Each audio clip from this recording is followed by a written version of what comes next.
Perkembangan sosial emosional pada masa kanak-kanak, psikologi, Ibu dosen LM5 SPSIMA. Menurut Central 2007, perkembangan emosi dan sosial tidak terlepas dari peran faktor-faktor keluarga, relasi anak dengan teman sebayanya, dan kualitas bermain yang dilakukan bersama dengan teman sebayanya. Menurut Boyd dan kawan-kawan 2005, perkembangan emosi dan sosial anak-anak mencakup pencapaian serangkaian keterampilan dalam satu, mengidentifikasi dan memahami perasaannya sendiri. 2. Membaca dengan tepat dan memahami kondisi emosi orang atau teman lain. 3. Mengelola emosi dan mengekspresikannya dalam bentuk yang konstruktif. 4. Mengatur perilakunya sendiri. 5. Mengembangkan empati kepada orang atau teman lain. 6. Menjalin dan memelihara hubungan. Peran orang tua, guru, dan teman sebaya. Relasi awal orang tua merupakan fondasi tercapainya kompetensi sosial dan hubungan dengan teman sebayanya. Guru, sama halnya dengan orang tua, harus menunjukkan relasi yang hangat dan responsif dan keterikatan yang konsisten. Teman sebaya juga berperan sangat penting melalui pertemanan yang baik dan bermain bersama. Sebagai teman, anak akan belajar bagaimana caranya bekerja dalam kelompok dan bekerja sama dengan orang lain. Peran keluarga dalam pola asuh dari penelitian Dana Bromlin 1971. 1. Pola asuh otoriter adalah gaya pengasuhan yang ditandai oleh pembatasan, menghukum, memaksa, mengatur, dan kontrol yang tetap. Pola asuh otoritatif atau demokratis adalah gaya pengasuhan yang mana orang tua mendorong anak untuk mandiri, tetapi masih menetapkan batas-batas dan pengendalian atas tindakan anak.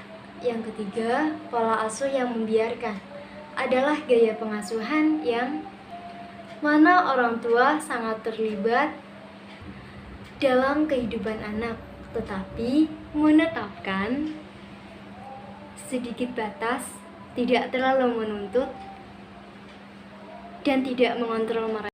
Yang keempat adalah pola asuh yang mengabaikan, di mana gaya pengasuhan ini adalah gaya pengasuhan yang mana orang tua sangat tidak terlibat dalam kehidupan anak. Relasi dengan teman sebaya. Salah satu fungsi teman sebaya adalah sebagai sumber informasi dan sebagai pembanding di luar lingkungan keluarga.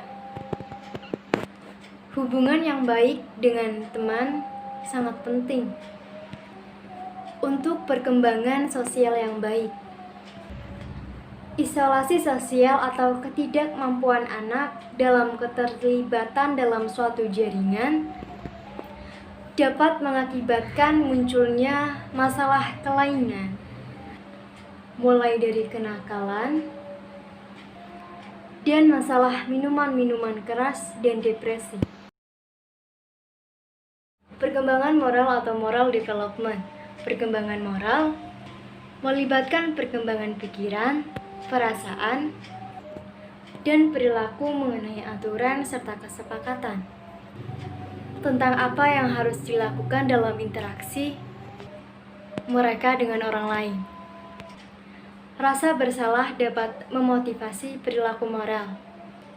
Salah satu contoh emosi penting adalah empati, yang menanggapi perasaan orang lain dengan bekal emosi yang bersuara dalam hati mengenai perasaan. Menurut Jean Piaget, anak-anak mengalami 3 tahap yang berbeda ketika mereka berpikir tentang moralitas. Yang pertama, usia 4-7 tahun. Anak-anak menampilkan moralitas heteronom, yang dimana anak-anak menganggap keadilan dan aturan sebagai sifat dunia yang tidak dapat dirubah ataupun dihapus dari kontrol manusia. Yang kedua, dari usia 7-10 tahun, anak-anak berada dalam masa transisi, menunjukkan sebagian fitur tahapan pertama, penalaran moral, dan sebagian fitur tahap kedua, moral. Dari 10 tahun dan lebih tua, anak-anak menunjukkan moralitas otonom. Mereka menjadi sadar bahwa aturan-aturan dan hukum yang diciptakan oleh manusia, dan dalam menilai suatu tindakan, mereka mempertimbangkan niat sang aktor dan konsekuensinya.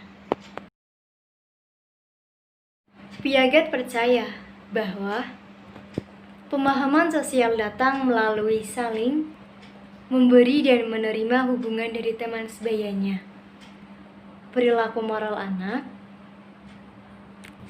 perilaku moral berpegang bahwa proses penguatan,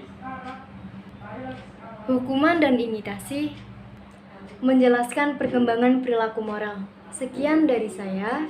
Wassalamualaikum warahmatullahi wabarakatuh. Salam mahasiswa, sampai jumpa.